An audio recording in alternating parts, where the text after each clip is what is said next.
नमस्कार बंधुगण, पवित्र अक्षय तृतीया दिन आपण माने किछि करंतु बा न करंतु ब्रह्म मुहूर्तर उठी घरर तीनोटी जगारे तीनोटी दीप प्रज्वलन करि दियंतु।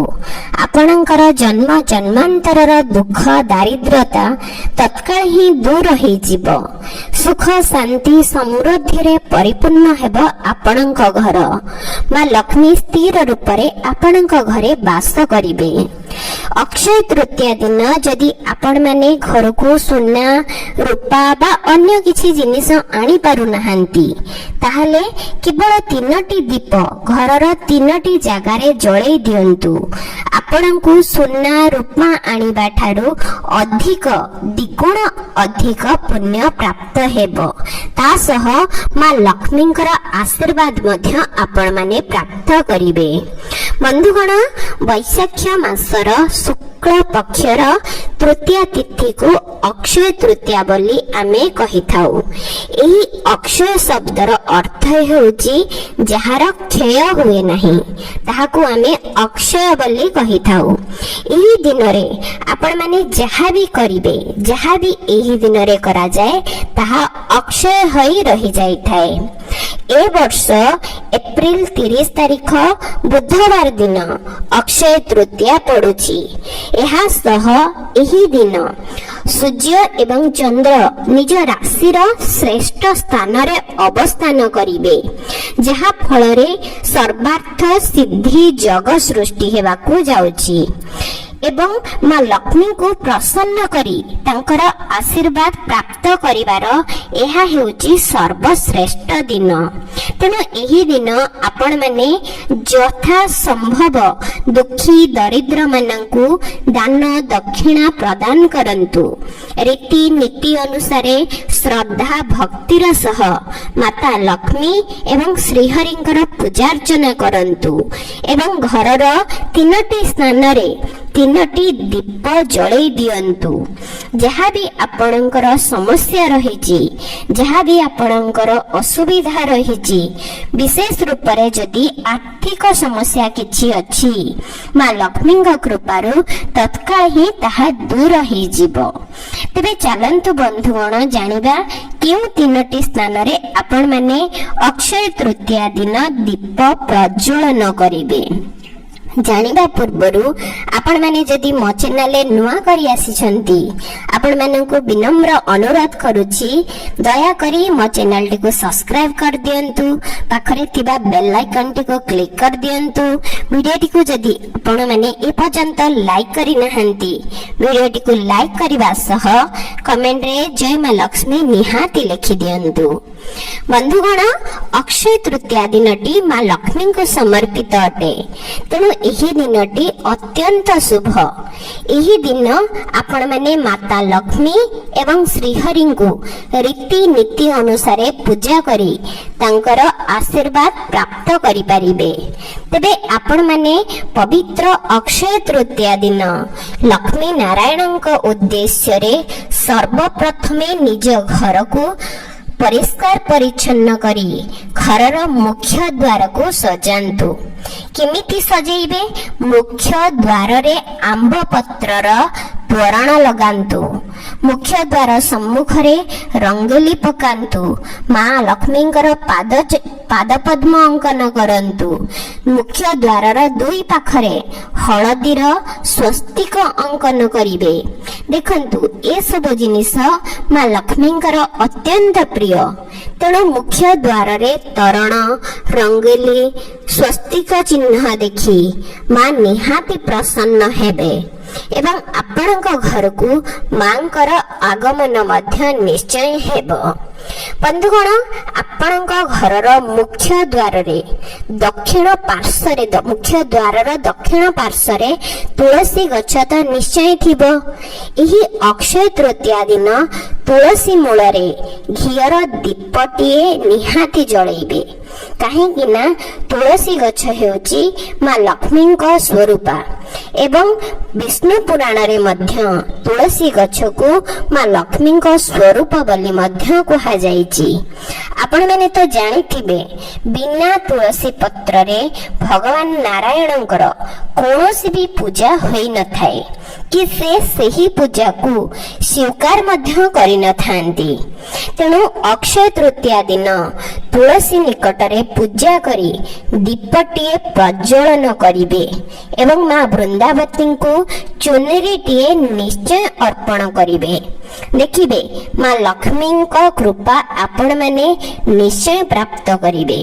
କିନ୍ତୁ ମନେ ରଖିବେ ଅକ୍ଷୟ ତୃତୀୟା ଦିନଟି ମା ଲକ୍ଷ୍ମୀଙ୍କ ସହ ଭଗବାନ ଶ୍ରୀହରିଙ୍କର ମଧ୍ୟ ଯଥା ରୀତି ନୀତି ଅନୁସାରେ ଶ୍ରଦ୍ଧାର ସହ ପୂଜା କରିବେ। ତାହେଲେ ଯାଇ ଆପଣମାନେ ମା ଲକ୍ଷ୍ମୀଙ୍କର କୃପା ପ୍ରାପ୍ତ କରିପାରିବେ। କାରଣ ପ୍ରତ୍ୟେକ ସ୍ତ୍ରୀ ର ପ୍ରସନ୍ନତା ତାଙ୍କ ସ୍ୱାମୀଙ୍କ ପ୍ରସନ୍ନତାରେ ହିଁ ଥାଏ। ଯଦି ଆପଣମାନେ ନାରାୟଣଙ୍କର ଯଥା ରୀତି ପୂଜାର୍ଚ୍ଚନା କରିବେ ନାହିଁ, ସେ ଘରେ କେବେ ବି ମା ଲକ୍ଷ୍ମୀ ବାସ କରିବେ ନାହିଁ।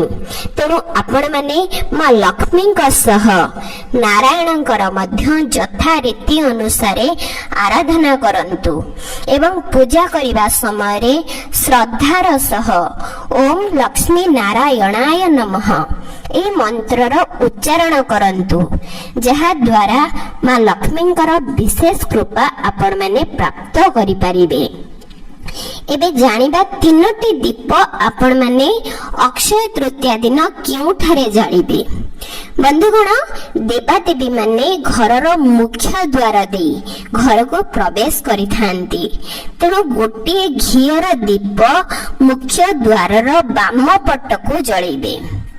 ସେଇ ଦୀପରେ ଗୋଟିଏ ଅଳେଇଚ ଏବଂ କର୍ପୂରଟିଏ ପକେଇଦେବେ। ବାମ ପଟକୁ ଅର୍ଥାତ୍ ଘରୁ ବାହାରକୁ ଆସିବା ସମୟରେ ଯେ ପଟକୁ ବାମ ହାତ ରହିବ ସେଇ ସାଇଡରେ ଦୀପଟିଏ ପ୍ରଜ୍ୱଳନ କରିବେ। କିନ୍ତୁ ଧ୍ୟାନ ଦେବେ ଦୀପଟିକୁ ସେମିତି ତଳେ ବସେଇବେ ନାହିଁ। କିଛି ଅରୁଆ ଚାଉଳ ବା କିଛି ଶ୍ଵେତ ଧାନ ତଳେ ରଖିକି ତା ଉପରେ ଦୀପଟିଏ ପ୍ରଜ୍ୱଳନ କରିବେ ଏବଂ ଲକ୍ଷ୍ମୀ ନାରାୟଣଙ୍କୁ ସ୍ମରଣ କରି ଆପଣଙ୍କର ଯାହା ବି ମନସ୍କାମନା ରହିଛି ତାହା କହିକି ତାଙ୍କୁ ପ୍ରଣାମ କରିବେ। ଦେଖିବେ ମା ଲକ୍ଷ୍ମୀ ଆପଣଙ୍କ ଉପରେ ନିଶ୍ଚୟ ପ୍ରସନ୍ନ ହେବେ। ଆପଣମାନେ ତ ଘରର ମୁଖ୍ୟ ଦ୍ୱାରରେ ପ୍ରତ୍ୟେକ ଦିନ ଜଳପୂର୍ଣ୍ଣ ଘଟ ସ୍ଥାପନ କରୁଥିବେ। ଯଦି ପାରିବେ ଧଳା ରଙ୍ଗର କିଛି ଫୁଲ ସେହି ଘଟରେ ଏହି ଅକ୍ଷୟ ତୃତୀୟା ଦିନ ଦେଇକି ତାକୁ ସଜେଇ ଦେବେ। ଏହା ଦ୍ୱାରା ମଧ୍ୟ ମାଙ୍କର ଆଶୀର୍ବାଦ ଆପଣମାନେ ପ୍ରାପ୍ତ କରିବେ। ଆପଣଙ୍କ ଘରକୁ ସମୃଦ୍ଧି ନିଶ୍ଚୟ ଆସିବ। ଏହା ହେଉଛି ପ୍ରଥମ ସ୍ଥାନ। ଦ୍ୱିତୀୟ ଜାଗାଟି ହେଉଛି ଆପଣଙ୍କ ଘରର ରୋଷେଇ ଘର। ବନ୍ଧୁଗଣ, ରୋଷେଇ ଘର ଏମିତି ଗୋଟିଏ ଜାଗା ଯେଉଁଠାରେ ସ୍ୱୟଂ ମା ଲକ୍ଷ୍ମୀଙ୍କର ବାସ ହୋଇଥାଏ। ଯେଉଁ ଘରର ରୋଷେଇ ଘରେ ମା ଲକ୍ଷ୍ମୀଙ୍କର ବାସ ହୋଇଥାଏ ସେହି ଘରେ କେବେ ବି ଅନ୍ନ ଧନର ଅଭାବ ହେଇନଥାଏ। ତେଣୁ ଆପଣମାନେ ନିଜ ରୋଷେଇ ଘରେ ଅକ୍ଷୟ ତୃତୀୟା ଦିନ ଦୀପଟିଏ ପ୍ରଜ୍ୱଳନ କରନ୍ତୁ। ରୋଷେଇ ଘରର ଯେଉଁଠାରେ ଆପଣଙ୍କର ଇଶାଣ ରହିଛି ସେଇ ଇଶାଣରେ ଦୀପଟିଏ ପ୍ରଜ୍ୱଳନ କରିବେ। ଇଶାଣ କହିଲେ କ'ଣ ନା ଯେଉଁ ଜାଗାରେ ଆପଣ ଆପଣଙ୍କର ଭାତ ହାଣ୍ଡି ରଖୁଥିବେ ସେଇ ସ୍ଥାନରେ ଆପଣମାନେ ମା ଅନ୍ନପୂର୍ଣ୍ଣାଙ୍କୁ ସ୍ମରଣ କରି ଦୀପଟିଏ ଜଳାଇବେ। ଦେଖିବେ ଆପଣଙ୍କ ଘର ଉପରେ ମା ଲକ୍ଷ୍ମୀଙ୍କର ଆଶୀର୍ବାଦ ରହିବ। କେବେ ବି ଆପଣଙ୍କ ଘରେ ଧନ ଅନ୍ନର ଅଭାବ ହେବ ନାହିଁ। ଏହା ହେଉଛି ଦ୍ୱିତୀୟ ସ୍ଥାନ। ତୃତୀୟ ସ୍ଥାନଟି ହେଉଛି ଆପଣଙ୍କ ପୂଜା ଘର। ବନ୍ଧୁଗଣ, ଆପଣମାନେ ତ ପ୍ରତ୍ୟେକ ଦିନ ଭଗବାନଙ୍କ ପୂଜା କରିବା ସମୟରେ ପୂଜା ଘରେ ଧୂପ ଏବଂ ଦୀପଟିଏ ନିଶ୍ଚୟ ଜାଳୁଥିବେ, ଯାହା ବହୁତ ଭଲ କଥା ମଧ୍ୟ। କାହିଁକି ନା ଭଗବାନଙ୍କ ସହ ଆମର ସଂଯୋଗ ଏହି ଦୀପ ମାଧ୍ୟମରେ ହିଁ ହେଇଥାଏ।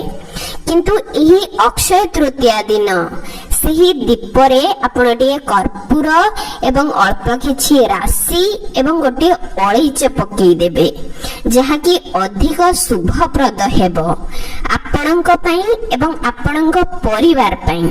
ଏହା ଦ୍ୱାରା ଘରକୁ ସକାରାତ୍ମକ ଶକ୍ତିର ସଞ୍ଚାର ହେବ। ଆପଣଙ୍କ ଘରର ବାତାବରଣ ଶୁଦ୍ଧ ଏବଂ ସକାରାତ୍ମକ ଯୁକ୍ତ ହେବ। ଯେଉଁ ଭାଇ ଭଉଣୀ ବାପା ମା ମାନେ ମୋର ଏଇ ଭିଡିଓଟିକୁ ଦେଖୁଛନ୍ତି, ଯେଉଁମାନେ କି ଘରେ ଦୀପ ପ୍ରଜ୍ୱଳନ କରନ୍ତି ନାହିଁ, ସେମାନଙ୍କୁ ଅନୁରୋଧ କରୁଛି ଅକ୍ଷୟ ତୃତୀୟା ଦିନ ଏହି 3ଟି ଜାଗାରେ ନିଶ୍ଚୟ ଦୀପ ପ୍ରଜ୍ୱଳନ କରନ୍ତୁ। ମା ଲକ୍ଷ୍ମୀଙ୍କର ଆଶୀର୍ବାଦ ଆପଣମାନଙ୍କୁ ନିହାତି ପ୍ରାପ୍ତ ହେବ। ଏହା ବ୍ୟତୀତ ଯଦି ଆପଣମାନେ ପାରିବେ ଏହି ଅକ୍ଷୟ ତୃତୀୟା ଦିନ ମା ଲକ୍ଷ୍ମୀଙ୍କୁ ଏବଂ ନାରାୟଣଙ୍କୁ କ୍ଷୀରି ଭୋଗ ଅର୍ପଣ କରନ୍ତୁ। କ୍ଷୀରି ମା ଲକ୍ଷ୍ମୀ ନାରାୟଣଙ୍କର ଅତି ପ୍ରିୟ ଅଟେ। ଏହା ସହିତ ମାଙ୍କ ପାଖରେ ପଦ୍ମ ଫୁଲ କିମ୍ବା ହଳଦିଆ ରଙ୍ଗର ଫୁଲ ବା ଧଳା ରଙ୍ଗର ଫୁଲ ମାଙ୍କୁ ଅର୍ପଣ କରନ୍ତୁ। ଶ୍ରୀହରିଙ୍କୁ ତୁଳସୀ ପତ୍ର, ତୁଳସୀ ଜଟା ଅର୍ପଣ କରିପାରିବେ। ଦେଖିବେ ମା ଲକ୍ଷ୍ମୀ ଏବଂ ଶ୍ରୀହରିଙ୍କର କୃପା ଆପଣମାନେ ପ୍ରାପ୍ତ କରିବେ। ଏହା ସହ ନିଜର ପରିବାରର ଯେଉଁମାନେ ଗୁରୁଜନ ଅଛନ୍ତି ସେମାନଙ୍କୁ ଯଥାଚିତ ସମ୍ମାନ କରନ୍ତୁ। ଏହି ଦିନ ତାଙ୍କୁ ବିଲକୁଲ ବି ଆପଣମାନେ ଅନାଦର କରିବେ ନାହିଁ। ପିଲାମାନଙ୍କୁ ମାରିବେ ନାହିଁ, ତାଙ୍କୁ ଗାଳି ଦିଅନ୍ତୁ ନାହିଁ। ଘରର ସ୍ତ୍ରୀ ମାନଙ୍କୁ ଉପଯୁକ୍ତ ବ୍ୟବହାର କରନ୍ତୁ, ତାଙ୍କର ଅପମାନ କଦାପି କରନ୍ତୁ ନାହିଁ। ଯଦି ଆପଣମାନେ ଘରର ନାରୀମାନଙ୍କୁ ଦୁଃଖ ଦେଉଛନ୍ତି, ଆପଣମାନେ ଯେତେ ଧନ ଯେତେ ଧର୍ମ ଅର୍ଜନ କଲେ ମଧ୍ୟ ତାର ସୁଫଳ ଆପଣଙ୍କୁ କେବେ ବି ମିଳିବ ନାହିଁ। ତେଣୁ ସମସ୍ତଙ୍କ ସହ ସ୍ନେହ ଶ୍ରଦ୍ଧା ପ୍ରେମର ସହ ରୁହନ୍ତୁ। ଦୁଃଖୀ ଦରିଦ୍ର ମାନଙ୍କୁ ନିଜର ସାମର୍ଥ୍ୟ ଅନୁସାରେ